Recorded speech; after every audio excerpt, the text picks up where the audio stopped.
Wow, what an episode. Dragon Ball Daima is off to a great start, but there are some minor nitpicks I have with the show that we will get into, and they are more plot nitpicks that kind of make me go, huh, is Dragon Ball Super canon? Are they retconning Dragon Ball Super?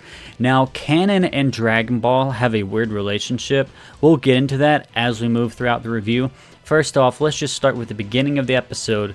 So it opens up with Degisu and Goma looking at basically what Beerus and Whis were looking at in Battle of Gods, some basically mirages or some screens or whatever of the history of Dragon Ball. So they are spying on these people and trying to figure out who is this that Babidi and Boo were fighting against. So we actually got some really cool redrawn animation of Dragon Ball. This looks like it's straight out of the manga. It looks really good of Bulma and Goku here.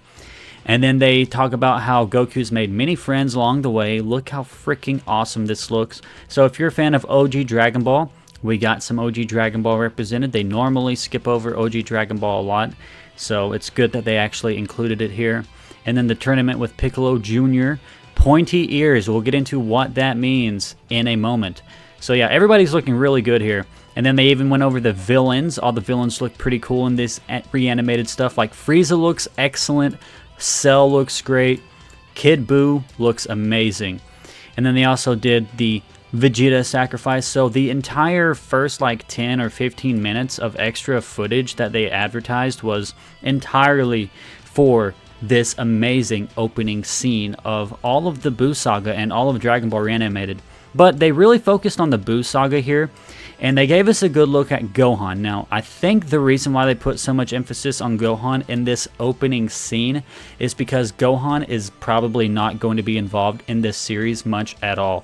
From what they mentioned in the episode, he's off studying after all this fighting, and if they do want to take it from the approach that Dragon Ball Super is still canon, the reason why they included that is to make it make sense, so that when Dragon Ball Super starts and he's like a studious bookworm, it makes sense with the canon. Do you know what I'm saying? So on one hand, it sucks that they are shackled to that canon to where Gohan has to be a bookworm and he can't be fighting, but on the other hand, it is what it is. I mean, they did a good job with including him in the series, at least in the flashbacks. It looks great.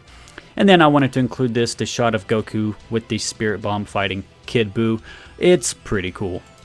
Now, here's the shot of all of the characters and basically what they look like in the first episode. Gohan is here, but he's not in the episode. But they did make sure to give him his round eyes, so they're still keeping it So basically, it used to be the idea that Gohan and the more slanted eyes was more of a Ultimate Gohan form thing. And it was basically his base form for like a long time.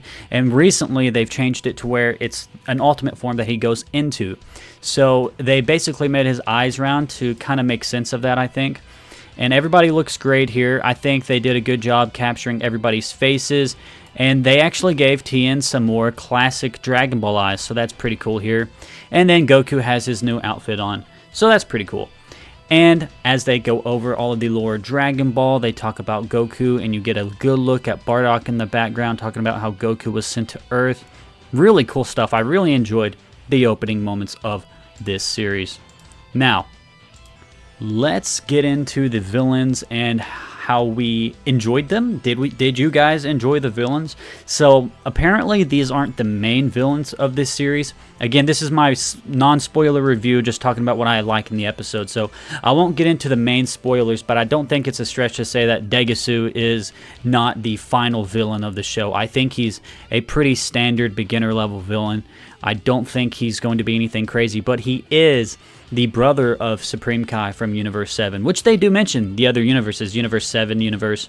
Well, they didn't say Universe 6 by name or anything like that, but they go to a, looks like a waypoint or something to where they go into the other universe from the Demon Realm, and they mention the universes, so at least that part of Super is still canon.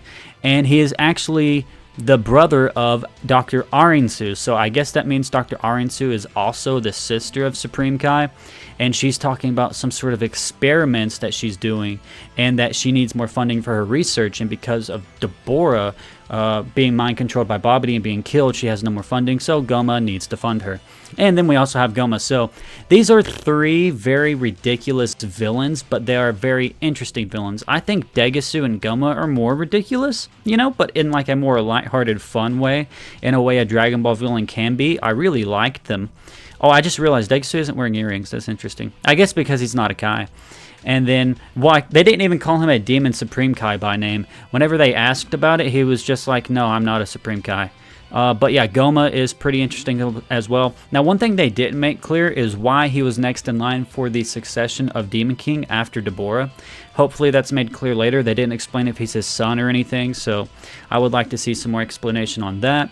Dr. Arinsu is interesting. There's not a lot to her yet, but it does appear that she could be betraying Goma and Degasu, because whenever they go to Universe 7, they say they are told that Dr. Arinsu has already went to Universe 7 in pursuit of Babidi and Boo, so that's interesting. And then we have Neva, and if you've been keeping up with my videos, you would know who Neva is. He is the Namekian, and we actually get a lot of lore about the Namekians being from, originally, the Demon Realm, and he is thousands of years old, so that's pretty cool, because Dragon Ball Super, again, they're actually connecting things to Dragon Ball Super, but there's one thing that makes it hard to connect.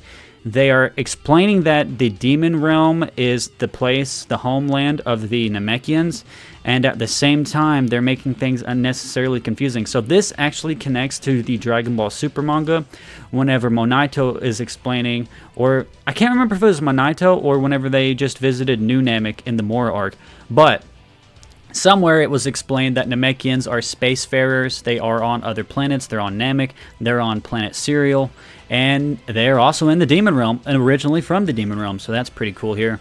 And then here we have the shot of the birthday party. We find out it's Trunks' birthday party. They're all eating away, having a good time, nothing crazy. And then boom, we get the biggest lore dump of the century. That is canon breaking. So it's not exactly canon breaking, because they do explain they were Kibito Kai, but then they got demerged because they were swallowed up by Majin Buu specifically. They basically requested Majin Buu to eat them so that that way they could demerge, and then they explained that's how Vegito was demerged, which is weird because in Dragon Ball Super they explained that Kai's fusing are permanent, and the reason why Vegito demerged was because it was on a timer. So, now we have two different explanations for something, except right here it's a little bit canon breaking, because since they're demerged, are they going to merge again before this series ends? And that way it'll connect to Dragon Ball Super. But they also make it a little bit more confusing just by the way the Kai earrings are set up. So like in Dragon Ball Super, they say that they wished to be unfused. Why would they wish to be unfused if they could have Majin Buu swallow them up again? So just some more canon breaking things that could make it an alternate timeline. Not confirmed yet, but it's a possibility, like how GT is.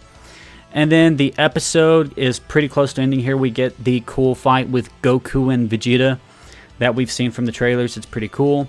And then Degasu attacking Dende because Degasu is using the Dragon Balls. And Dende's like, no, I won't let you use the Dragon Balls.